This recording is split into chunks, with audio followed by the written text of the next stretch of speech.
একটা দেশ যাকে চারদিক থেকে ঘিরে ফেলেছে শক্তিশালী শক্তিগুলো, একটা যুদ্ধ যেটা শুধু মাটিতে না বরং বিশ্ব রাজনীতির কেন্দ্রে চলছে। আর প্রশ্ন একটাই, ইরান কি একা, নাকি ছায়ার আড়ালে দাঁড়িয়ে আছে নতুন শক্তি যার নাম কিম জং উন? বর্তমান বিশ্বের সবচেয়ে আলোচিত সংঘাতগুলোর মধ্যে অন্যতম ইরান বনাম আমেরিকা ও তাদের মিত্ররা। এই সংঘাত শুধু একটি দেশের বিরুদ্ধে যুদ্ধ নয়, এটা এক ধরনের আধিপত্যের লড়াই। ইরানকে কেন টার্গেট করা হচ্ছে? ইরান শুধু একটি দেশ না, এটা মধ্যপ্রাচ্যের অন্যতম শক্তিশালী প্রভাবশালী রাষ্ট্র। তাদের নিজস্ব তেল সম্পদ আছে, নিজস্ব সামরিক শক্তি আছে, এবং সবচেয়ে গুরুত্বপূর্ণ, তারা কারোর নিয়ন্ত্রণে চলতে চায় না। এই কারণেই ইরান সবসময়ই পশ্চিমা শক্তির চোখে সমস্যা।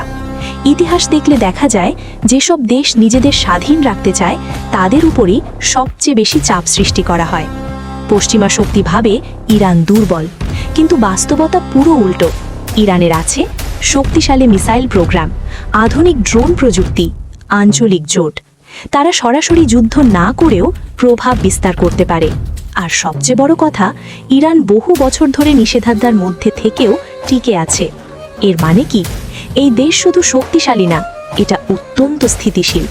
এখন আসি কিম জং উনের কথায়।